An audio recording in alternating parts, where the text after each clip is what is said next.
네, 오늘 누가복음 강해 다 같이 보실 말씀은 누가복음 8장 16절 한 절입니다. 누가복음 8장 16절 한 절입니다.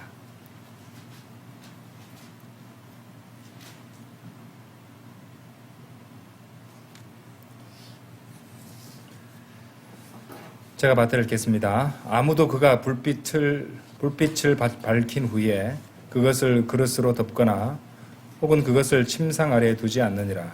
다만 그것을 등잔대 위에 고정하나니 안으로 들어오는 자들이 그 빛을 보게 하려 함이라. 네, 오늘 드릴 말씀 제목은 그 16절에 나오는 핵심어죠. 불빛입니다. 불빛의 비유. 이런 제목으로 말씀드리겠습니다. 불빛의 비유 이러면은 우리가 처음에 무슨 파운드의 비유 이랬을 때도 이거 좀 생소하다 이렇게 느낀 분들도 있었을 텐데, 역시 여기에서도 이제 우리 표준 킹제임스 성경에서 지금 8장 16절의 영어를 보시면요, 캔들이 나오고 여기 캔들 스틱이라고 나옵니다. 그죠? 예.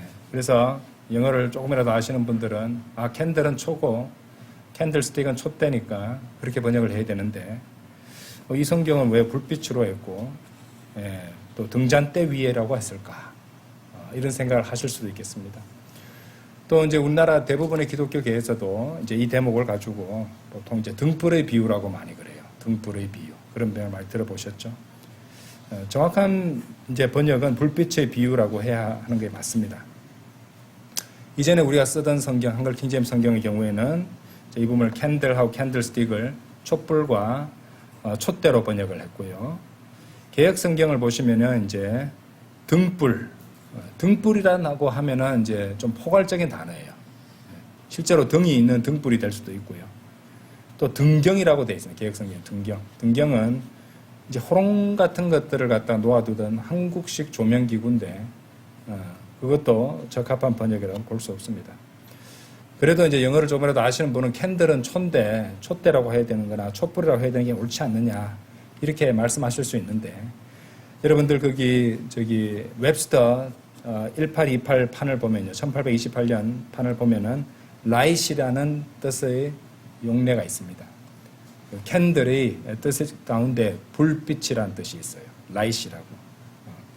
그리고 이제 실제로 우리 이제 많은 이제 기독교인들이 성막에 금촛대가 있고 초를 두는 것이라고 또 생각하는데, 그 촛대라고 다 많이 금촛대라고 많이 말하기도 합니다. 그 이제 메노라잖아요.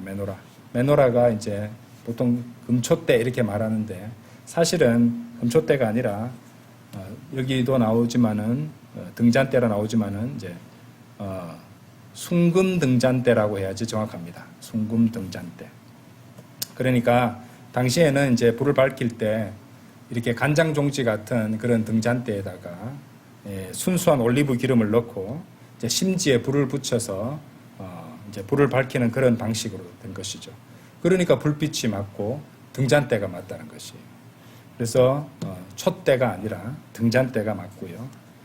초가 아니라 촛불 이런 것이 아니라 불빛으로 하는 것이 정확합니다.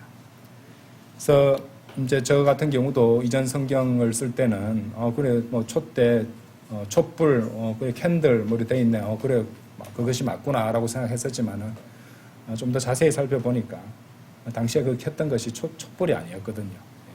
그래서 불빛과 여기 나오듯이 등잔대로 지금 누가복음 8장 16절을 번역한 것은 정확하다. 그래서 표준 킹제임스 성경이 정확하다 이렇게 생각하실 수 있겠습니다. 자, 일단 기본 사실을 이렇게 이해를 하고 본격적으로 말씀을 살펴보도록 하겠습니다. 16절 다시 한번 읽어볼게요. 아무도 그가 불빛을 밝힌 후에 그것을 그릇으로 덮거나 혹은 그것을 침상 아래에 두지 않느니라. 다만 그것을 등잔대 위에 고정하나니 안으로 들어오는 자들이 그 빛을 보게 하려 함이라.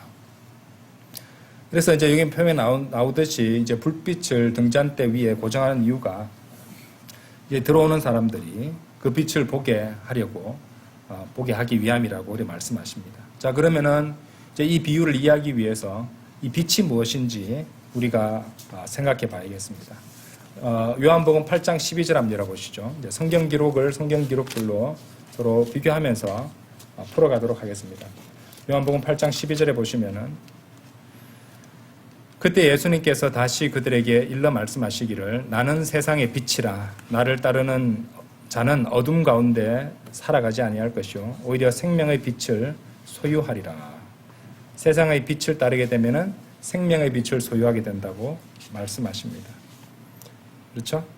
자, 요한복음 1장 9절도 한번 보세요. 요한복음 1장 9절에서 요한은 또 뭐라고 말하느냐면요.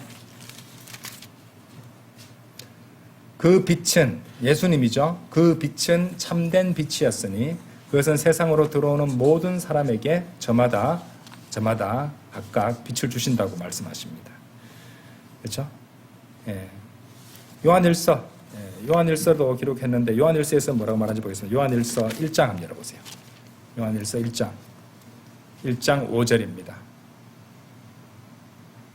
그런즉 우리가 그분에 관하여 듣고 너희에게 선언하는 전언이 이것이니 곧 하나님께서는 빛이시요 그분 안에는 어둠이 전혀 없다는 것이다. 이렇게 말씀하십니다. 오늘 날짜가 20일이잖아요. 잠언 20장 한번 보십시오. 오늘 이제 불빛의 비유를 하는데 잠언 20장에도 오늘 20장 보다 보니 또 새삼스럽게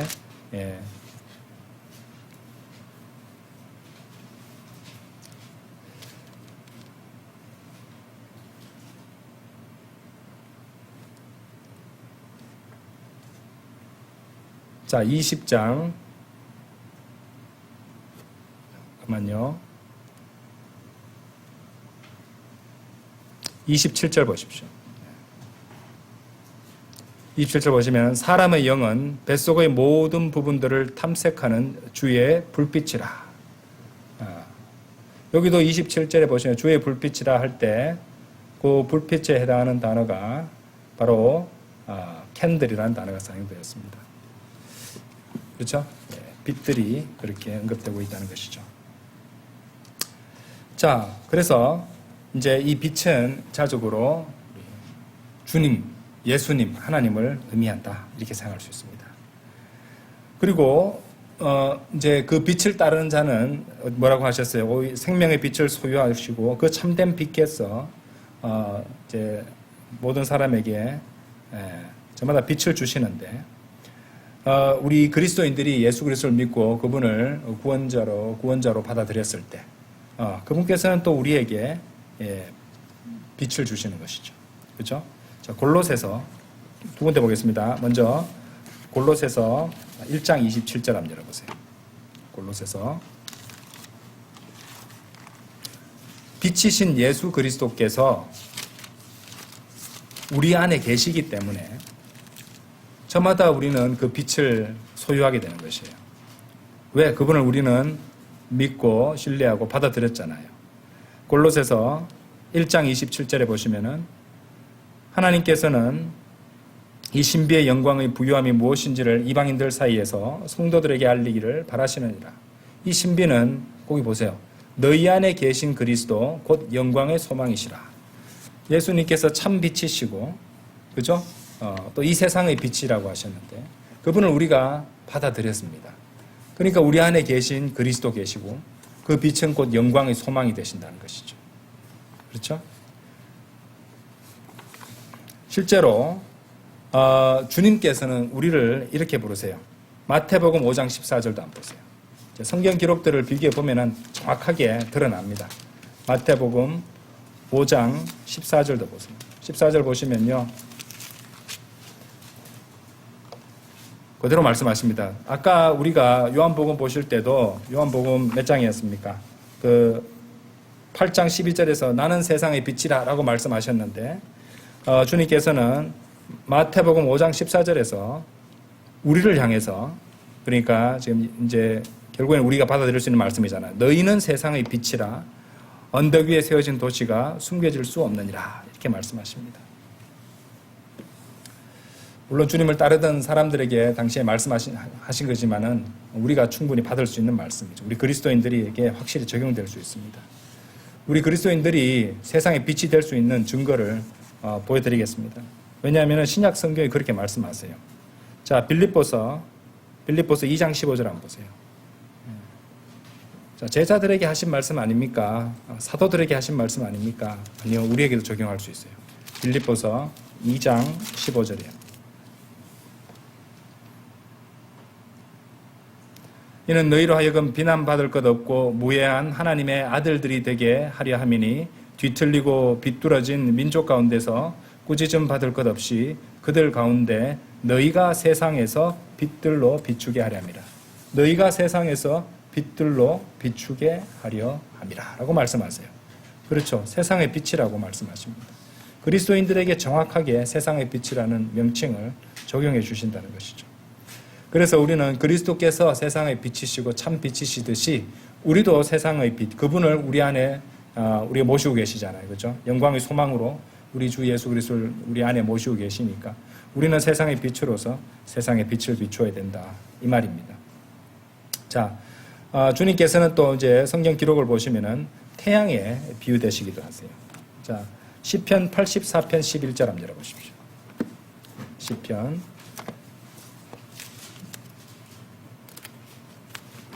84편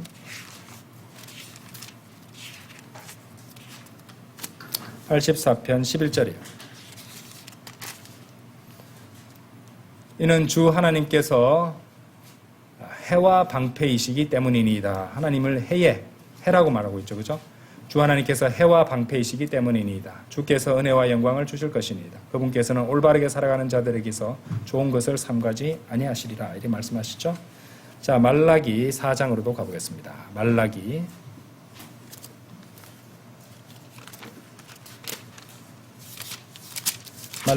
4장 2절. 우리 주님께서 뭐라고 불리냐면요. 그러나 나의 이름을 두려워하는 너희에게 의의 태양이 그의 날개들 안에 치유를 가지고 떠오르리라. 재림하시는 예수 그리스도를 의의 태양으로 표현하고 있습니다.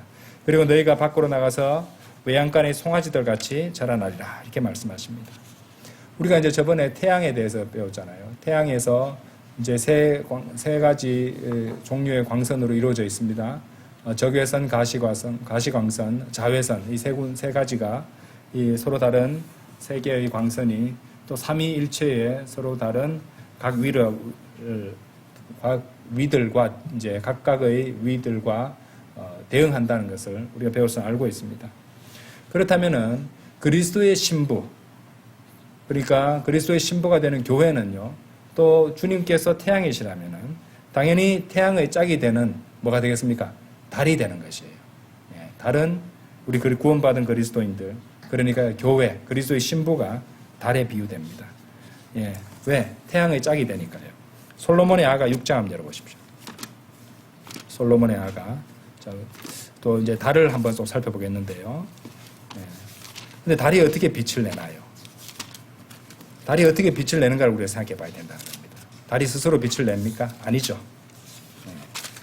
자, 솔로몬의 아가 6장 10절. 아침같이 내다보고 달같이 어여쁘며 해같이 청명하고 군기들을 든 군사같이 공포스러운 그녀는 누구인가? 달같이 어여쁘며 라고 말씀하시죠. 달같이 어여쁜 그녀는 바로 그리스도의 신부, 곧 그리스도의 몸된 교회가 된다는 것이죠. 자, 예수님께서 세상의 빛이십니다. 또 그분을 소유한 우리들은 그 세상의 빛을 비추는 세상의 빛들이 되는 것인데, 달이 그렇습니다. 달은 오직 태양의 빛을 받아서만 빛을 비출 수 있습니다. 태양빛을 반사하는 것이죠. 그리스도인들도 마찬가지입니다. 그리스도인들도 스스로 자신의 빛을 비추는 것이 아니라 그리스도의 빛만을 반사해야 된다는 것입니다. 여러분들 그 성경에서 가장 오래된 책인 욥기에 나오는 말씀도 한번 볼까요? 욥기 25장 5절 한번 보십시오. 그 옛날 사람들도 알고 있었어요. 놀랍죠? 욥기 25장 5절에 보시면 슈아족 빌닷이 이렇게 말하고 있어요. 심지어 달을 보라. 그것은 빛나지 아니하느니라. 진정 별들도 그분의 목전에 순수하지 아니하도다. 그 가장 오래된 책에 나오는 사람도 이 달이 스스로 빛을 내는 것이 아니라는 것을 알고 그렇게 기록되어 있다는 것이죠. 자, 창세기 1장 16절 한번 열어보십시오. 달에 대한 진술이 나와 있는데요. 창세기 1장 16절 한번. 그리고 하나님께서 두 개의 커다란 빛들을 만드셔서 보다 커다란 빛은 낮을 주관하게 하시고 보다 작은 빛은 바로 달입니다. 달. 작은 빛은 밤을 주관하게 하셨더라. 그분께서 별들도 만드셨더라. 그렇죠? 그래서 달은 밤을 주관한다고 말씀하십니다. 그래서 그 달이 내는 그 빛이, 반사에서 내는 빛이 밤을 위한 작은 빛이라고 말씀하셨잖아요. 그것처럼 주님 오실 때가 임박한 지금 이 교회는요, 보통 밤으로, 깜깜한 밤으로 이렇게 언급이 됩니다. 성경 구절 몇 구절 한번 살펴볼게요. 자, 지금이 왜 밤인가? 마가복음 13장 35절 한번 보세요. 마가복음 13장 35절. 14장 35절 보시면요. 그러므로 너희는 깨어 있으라. 이는 그 집의 주인이 언제 오는지, 저녁 때인지, 혹은 한밤중인지, 혹은 수탉이 울 때인지, 혹은 아침인지 너희가 모르기 때문이다. 밤의 경점들이 나오고 있다는 것이죠. 마태복음 24장 43절도 보십시오. 마태복음 24장 43절. 그러나 이것을 알라. 만일 그 집의 가장이 어느 경점에 도둑이 오려고 하는지 알았더라면 그는 깨어서 자기 집이 뚫리는 것을 허락하지 않았으리라. 이렇게 말씀하십니다. 그렇죠? 밤이 나오죠. 요한복음 11장도 한번 보세요. 요한복음 11장. 요한복음 11장. 요한복음 11장.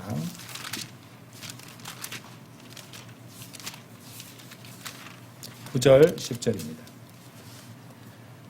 예수님께서 대답하셨느니라. 낮에는 12시간이 있지 아니하냐.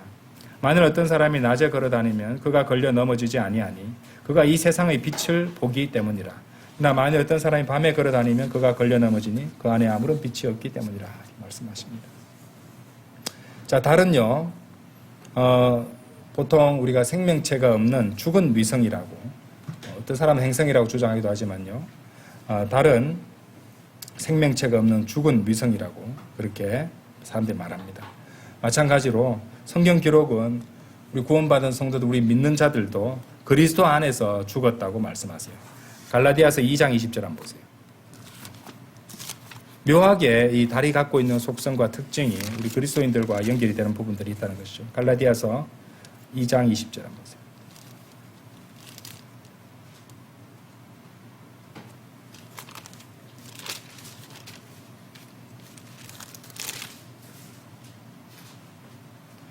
내가 그리스도와 함께 십자가에 못 박히나 그럼에도 나는 살아있노라. 그러나 내가 아니라 오직 그리스도께서 내 안에 사시는 것이라. 그런즉 이제 내가 육체 안에서 사는 삶은 나를 사랑하시어 나를 위하여 자신을 주신 하나님의 아들의 믿음으로 사는 것이라. 십자가는 죽음을 상징하죠. 십자가에 못 박혔다고 말하는 것입니다. 그렇죠? 자, 골로새서 3장 3절은 더 구체적으로 직접적으로 말씀하세요. 골로새서 3장 3절이에요.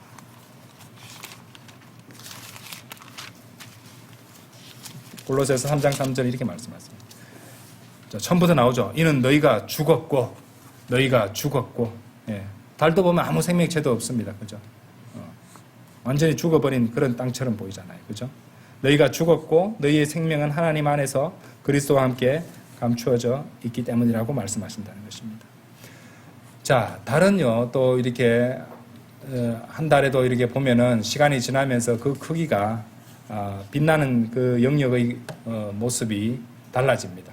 크기가 다 바뀌는 것이죠. 영적으로 적용하자면 그리스도인들도 때로는 보름달처럼 환하게 영적으로 밝을 때도 있지만은요, 예, 때로는 그렇지 않을 때도 있습니다. 영적으로 좀 분투하고 있을 때, 좀 영적으로 건강하지 못하거나, 그렇죠? 예, 병에 걸려 있을 때도 있을 수 있다는 것입니다. 달을 갖다가 이제 전체 망원경 같은 것을 보거나 확대한 사진을, 달의 표면을 찍어서 확대한 사진을 보시면요, 이렇게 크레이터라고 하나요? 분화구 자국이라든지 여러 가지 흔적들을 볼 수가 있습니다. 그것이 또 무엇을 의미하겠습니까? 그것처럼 우리 그리스도인들도 나는 구원받은 죄인에 지나지 않는구나, 이런 것을 깨달을 수 있을 정도로 그런 흠과 얼룩들을 누구나 갖고 있기 마련입니다. 완벽한 사람은 없죠. 그렇죠? 오히려 이제 그런 것들을 보면서 자신이 구원받은 죄인에 지나지 않는구나. 이같이 참 너무도 말도 안 되고 가치도 없고 자격도 없는 나 같은 사람을 주님께서 구원해 주셨구나. 이런 생각을 하면서 우리는 더욱더 겸손해 줄 수 있다는 것이죠. 또 때로는 이제 거기 천체들이 움직이며 운동을 하면서 달과 태양 사이에 지구가 끼게 되면은 완전히 빛을 가리는 일도 생긴다는 것입니다. 그처럼 예수 그리스도와 우리 사이에 세상이 끼어들게 되면은 심각한 영적인 상태가 되죠. 아주 빛이 없는 상태가 되어버린다는 것이죠. 그래서 그리스도인이 세상을 살아가게 되면 그 안에 하나님을 사랑함이 없다고 말씀하시잖아요. 요한일서 2장 15절에 나오죠. 세상을 사랑하지 말고 세상 속에 있는 것들도 사랑하지 말라. 누구든 세상을 사랑하면 아버지의 사랑이 그 안에 있지 아니하니라. 이렇습니다. 자, 그처럼 빛이신 예수 그리스도, 세상의 빛이고 참 빛이신 예수 그리스도는 태양에 비유되고 태양의 상징물로 성경 기록에 기록되어 있고요. 그것의 짝이 되는 달이, 또 달의 속성이 하나님께서 지으실 때 그처럼 영적으로 우리 그리스도인들이 갖게 되는 의미와 특징 같은 것들이 딱 맞아 들도록 그렇게 하나님께서 만물을 지으셨다는 걸 생각할 때 오묘하기 그지없습니다. 그렇죠? 태양빛이 세 부분으로 나뉘는 것도 그렇고요. 그렇죠? 달이 스스로 빛을 내지 않고 태양빛을 받아서 반사해서 빛을 낸다는 사실도. 자, 이런 것들을 한번 생각할 때 오묘하기 그지없습니다. 자, 마태복음 5장 14절 아까 보셨던 말씀입니다. 다시 한번 열어보겠습니다. 마태복음 5장 14절.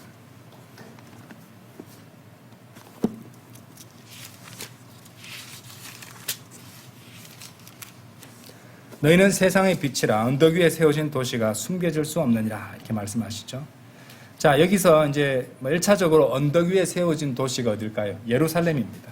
예루살렘은 그러니까 다른 언덕들에 둘러싸인 그런 언덕 위에 세워져 있지만은 여전히 그보다 더 높은 언덕들도 있지만은 여전히 예루살렘은 숨겨질 수 없는 도시가 되는데, 왜냐하면은 그곳이 바로 위대한 왕의 도성이 되는 그 도시이기 때문에 그렇다는 것이죠. 그리고 동시에 이제 추가적으로 이 부분은 이렇게도 해석이 될 수 있어요. 여러분들 우리가 이전에 쓰던 성경에서는 도피 성읍이라고 보통 그랬는데 성읍은 너무 작기 때문에 도시라고 하는 게 맞고요. 시티를 다 성읍으로 번역이 됐습니다. 이전에는. 이제 도피 성읍이라 되어 있는데 이제 도피 성읍보다는 이 표준 킹제임스 성경에서는 더 의미를 살려서 피난 도시로 번역이 되어 있습니다. 피난 도시. 이 피난 도시들을 상징한다고도 볼 수 있습니다. 그러니까 이제 부지불식 중에 죄를 지은 사람이 이 피난 도시들 이렇게 6개가 있거든요. 피난 도시들 가운데 한 군데로 도망을 가게 되면은 이제 대제사장이 죽을 때까지 거기에서 피해 있을 수 있다는 것이죠. 그를 죽이는 사람들로부터 보호를 받을 수 있었다는 것입니다. 자, 그래서 이제 이런 피난 도시들은 의도적으로 피난자가 도피하는 길에 눈에 잘 띄는 그런 곳에 위치를 시키고 배치를 했던 것이죠. 여호수아기 21장 13절에서 39절을 읽어보시면은 그 자세한 내용이 나옵니다. 이제 이 중요한 것은 이 피난 도시가 우리 주 예수 그리스도를 예표한다는 것이죠. 예수 그리스도의 예표가 된다는 것입니다. 그래서 우리가 그리스도인들이라고 불리잖아요. 그처럼 우리는 복음을 전해서 그리스도께로 이제 죄인들을 하여금 그리스도께로 피난할 수 있도록 돌이킬 수 있도록 그 피난 도시로의 안내자 역할도 해야 된다는 빛을 비추어서 그렇게 해야 된다는 의미도 담겨 있다고 볼 수 있습니다. 사도 바울도 이렇게 말했어요. 자, 데살로니가 전서 5장 5절 한번 열어보십시오. 데살로니가 전서 5장 5절.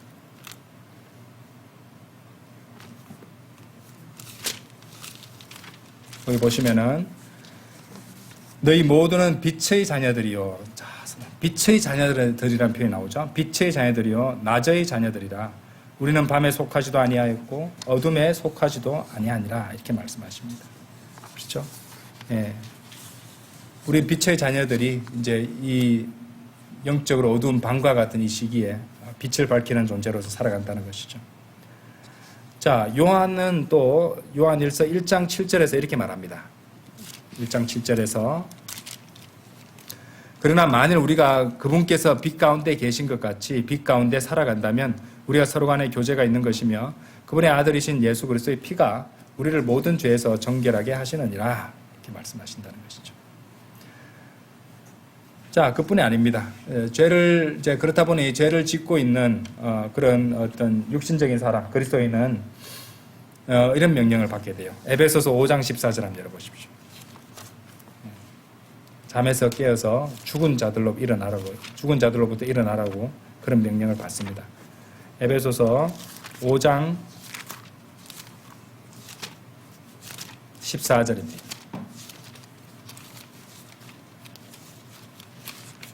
오늘 성경 구절을 많이 찾습니다. 이런 이유로 그분께서 이같이 말씀하시니라. 너 잠든 자여 깨어나라. 그리고 죽은 자들로부터 일어나라. 그리하면 그리스도께서 너에게 빛을 주시리라. 그렇죠? 주님께서 우리의 빛의 근원이 되신다는 것입니다. 자, 그렇다면은 우리 빛의 자녀들, 세상의 빛인 예수 그리스도를 우리 각자 안에 모시고 사는 이 빛의 자녀들인 우리는 어떻게 살아가야 하는가? 사람들이 생각할 때 이제 보통 내가 그리스도를 갖다가 사람들이 볼 수 있도록 내가 나의 선한 행위들을 갖다가 사람들 앞에 잘 보이면은 그러면 좋은 것이다. 이렇게 생각하는데 접근 방향이 잘못됐습니다. 빛의 자녀들은 사람들이 예수 그리스도를 볼 수 있도록 단순히 자신의 행위들을 그 사람들 앞에 빛나게 하는 사람이 아니에요. 성경 기록은 뭐라고 말씀하시냐면요. 자, 그래서 세상에서 좋은 일하고 바르게 살고 모범적으로 살면은 다 예수님이 더 높여지는 거야. 사람들 앞에서 선하고 깨끗하게 사는 건 좋습니다. 그런데 이 접근 방향이 틀렸어요. 마태복음 5장 16절 한번 열어보세요. 마태복음 5장 16절.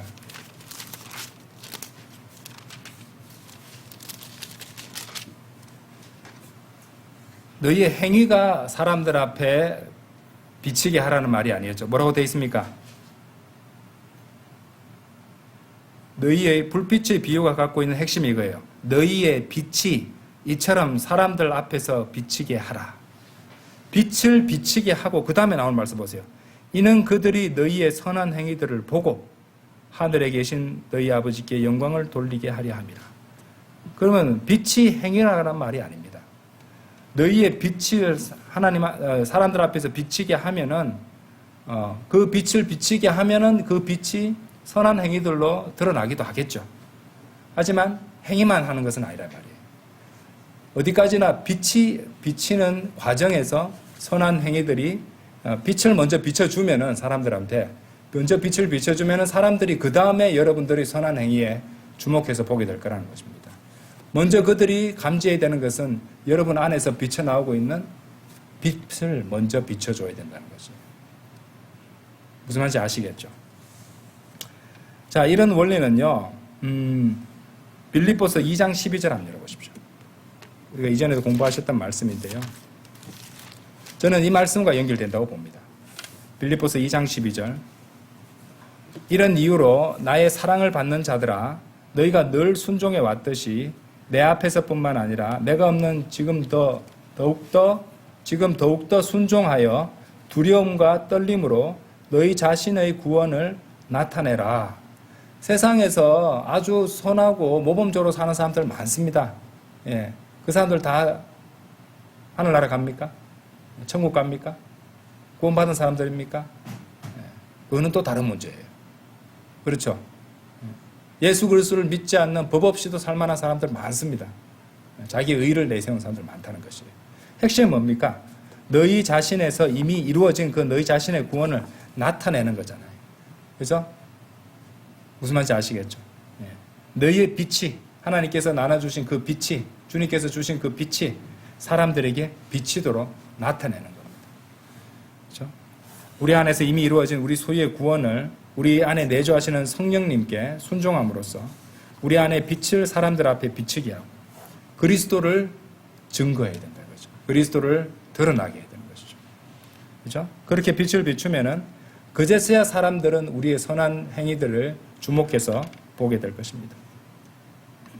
그러니까 그리스도를 위해서 담대히 증언하는 일이든 말씀에 순종하며 우리의 삶을 살아가는 행보들이든 사람들에게 그리스도가 계시다면은 저런 모습이겠구나. 이런 모습을 드러내며 살아가야 된다는 것이죠. 그것이 바로 예수 그리스도의 빛을 비추는 삶을 사는 것입니다. 그렇게 되면은 우리의 그 행보에도 주목하고 보게 될 것이란 말이죠. 단순히 모범적인 행위 또 고상한 행위 이런 것들을 해서 그리스도를 나타내는 것이 아니라 아까도 말씀드렸잖아요. 이 접근 방향이 틀렸어요. 우리 안에 계시는 우리 그리스도를 의 빛을 드러내는 것입니다. 우리 안에 이루어진 구원을 나타내는 삶을 산다는 것입니다. 단순히 선하게 보이는 행위만을 하는 것이 아니죠. 우리 안에 가득 찬 것을 이제 밖으로 드러내고 나타내는 개념으로 살아야 된다는 것입니다. 우리 안에 빛이 가득하게 해서 성령 충만을 가득하게 이루어서 그것이 그 물이 흘러 넘치듯이 강물이 흘러 넘치듯이 우리 배웠잖아요. 그죠? 그 기초 성경 공부할 때 같은 개념입니다. 우리 안에 이루어진 구원을 밖으로 나타내고 또 우리 안에 계신 예수 그리스도의 빛을 가득히 드러내고 비추는 그런 삶을 살아간다는 것이죠. 우리 안에 그러니까 선한 것들을 이런 원리가 성경 곳곳에 나옵니다. 자, 누가복음 우리 공부했던 내용이에요. 누가복음 6장 한번 가보세요. 누가복음 6장. 누가복음 6장 45절.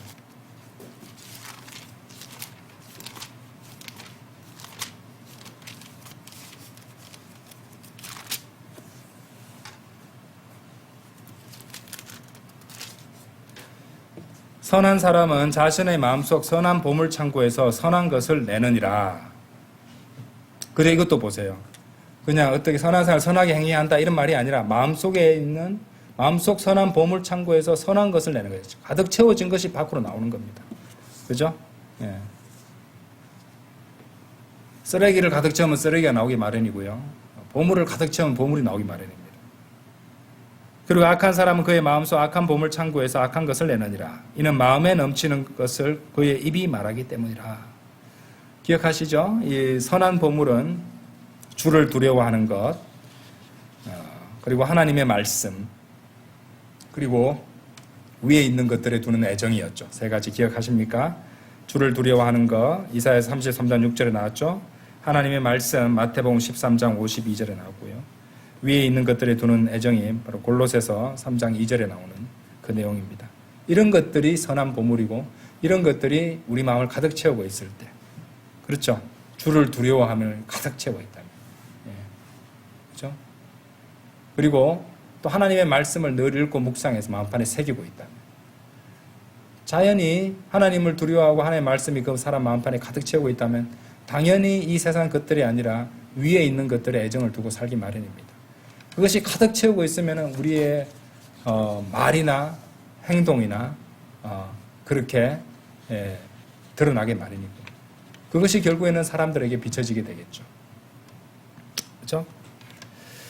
자, 그처럼 우리는 그렇게 선한 보물들을 마음판에 새겨야 됩니다. 악한 보물을 기억하시죠? 탐욕입니다. 탐욕. 그리고 완고함과 회개하지 아니함. 이런 것들이 악한 보물. 탐욕, 완고함, 회개하지 아니함, 마음을 굳게 하고, 그죠? 이런 사람, 이런 것들이 악한 보물입니다.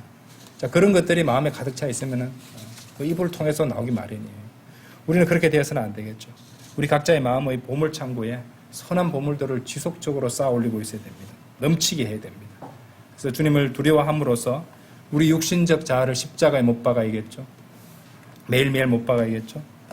하나님의 말씀들을 마음판에 새기고 또 위에 있는 것에 두는 애정을 가지고 주님께서 다시 오시는 그날, 우리 휴거의 그날을 그리면서 복된 소망 가운데 살아가야 할 것입니다.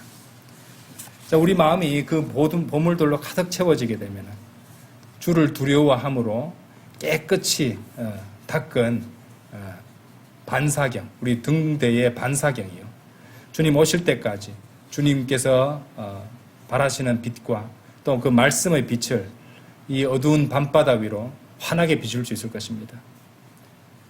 탐욕과 완고함과 회개하지 않는 그런 마음의 파도와 거품들은 우리가 서 있는, 굳건히 서 있는 그 반석을 흔들 수 없습니다.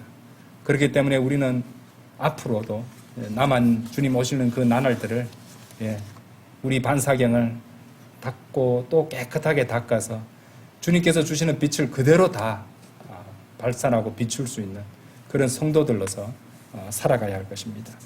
드러내야 되는 것이죠. 빛은 숨길 수 없습니다. 드러내야 됩니다. 그렇죠? 그러므로 이 오늘 배운 불빛의 비유를 통해서 또 이 성도님들의 생활에 또 주님 안에서 살아가는 이 삶에, 그리스도인의 삶에 있어서 또 새로운 결심을 하는 그 귀한 계기가 되기를 바랍니다. 다 같이 기도드리겠습니다.